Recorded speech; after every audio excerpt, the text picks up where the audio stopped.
তিনি জবাই দেওয়ার জন্য ইসমাঈল আলাইহিস সালামের মা বিবি হাজেরা তিনাকে বললেন, ওহে হাজেরা, তুমি ইসমাঈলকে খানা খাওয়াও এবং নতুন পোশাক পরাও, আমি তাকে নিয়ে সফরে বের হব। ইসমাঈল আলাইহিস সালামকে ইব্রাহিম আলাইহিস সালাম তিনার সাথে সংক্ষেপ কথা তিনি নিয়ে গেলেন মিনা বাজারে। মিনা বাজারে নেওয়ার সময় ইসমাঈল আলাইহিস সালামকে ইব্রাহিম আলাইহিস সালাম তিনি মিনা বাজারে নিলেন জবাই করার উদ্দেশ্যে। সময় সংক্ষেপ। ইব্রাহিম আলাইহিস সালাম বললেন, ওহে আমার পুত্র ইসমাঈল, আমি স্বপ্ন যুগে দেখেছি আমি যেন তোমায় জবাই করতেছি। ইসমাঈল আলাইহিস সালাম এই কথা শোনার সঙ্গে সঙ্গে তিনি বুঝে গেলেন এবং বললেন, ওহে পিতা, আপনি যে স্বপ্নে দেখেছেন তা বাস্তবায়ন করুন এবং আপনি আমাকে ধৈর্যশীলদের মধ্যে পাবেন। হযরত ইব্রাহিম আলাইহিস সালামকে এই কথা বলার সময় তিনি বললেন, ইয়া আবাতি ফাআল মা তুমার সাতাজিদুনি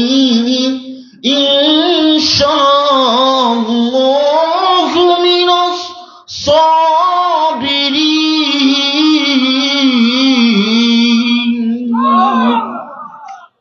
তিনি ইনশাআল্লাহ যোগ করলেন।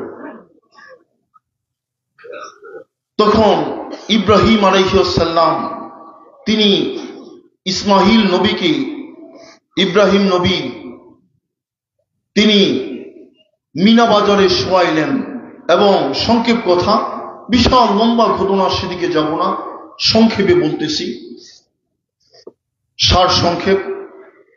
ইসমাঈল নবীকে ইব্রাহিম নবী জবাই দেওয়ার জন্য ধারালো তলোয়ারি বের করলো, ধারালো রান্দা বের করলো, ধারালো তলোয়ারি বের করে ইসমাঈল নবীর গলায় ইব্রাহিম নবী তলোয়ারি চালায়, মগর ইসমাঈল নবীর গলা তো কাটে না। কারণ আল্লাহ রাব্বুল আলামিন তিনি তো এটা পরীক্ষা করতেছেন। ইসমাঈল নবীকে কাটলে তো হিসাব উল্টা হয়ে যাবে। কিভাবে? ইসমাঈল নবীর বংশে আমাদের রাসূল আকা এবং তাজেদারে মদিনা নবী আকরাম সাল্লাল্লাহু আলাইহি ওয়াসাল্লাম আসবেন। সেই দোয়া হযরত ইব্রাহিম আলাইহিস সালাম তিনি কাবা শরীফ নির্মাণ করার সময় তিনি আল্লাহ রাব্বুল আলামিনের কাছে সেই দোয়া করেছিলেন, রব্বানা ওয়াবাস ফীহিম রাসূলাম মিনহুম ইয়াতলু আলাইহিম আয়াতিকা ওয়া ইউআল্লিমুহুমুল কিতাবা ওয়াল হিকমাতা ওয়া ইউযাক্কিহিম ইন্নাকা আনতাল আজিজুল হাকীম।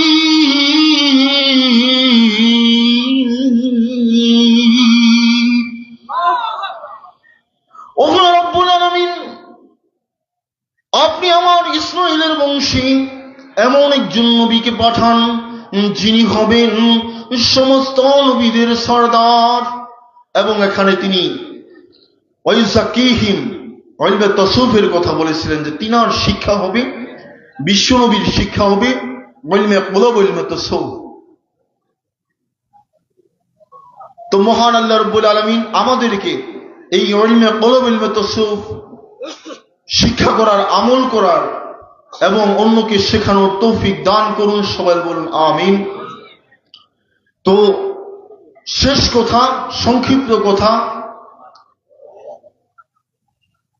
সর্বশেষ কথা, যে ব্যক্তি এই ইলমে কুলুব সহ পূর্ণাঙ্গ দ্বীনের দলিল প্রমাণ পাওয়ার পরে এই দিন থেকে দূরে সরে থাকবে, ভাগিয়া থাকবে, ঘাড় মুড়িয়ে থাকবে, সেই ব্যক্তি কেতাবের পরিভাষায় আখিরাতে আল্লাহর গজবে, আক্রমণে, আল্লাহর তলোয়ারের আঘাতে সে হালাক হয়ে যাবে, ধ্বংসপ্রাপ্ত হয়ে যাবে, বিনাশ হয়ে যাবে।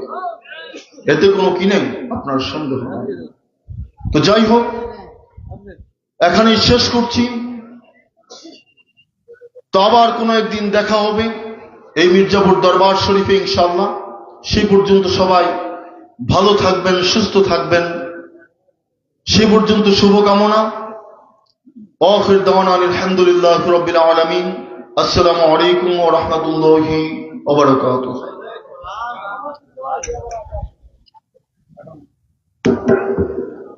সকলে প্রাণ করে বলে আলহামদুলিল্লাহ। আরো জোরে বলে আলহামদুলিল্লাহ। আল্লাহ তাআলা আমাদের সকলকে আলোচনার উপর আমল করার তৌফিক দান করুন। সকল বলুন আমিন।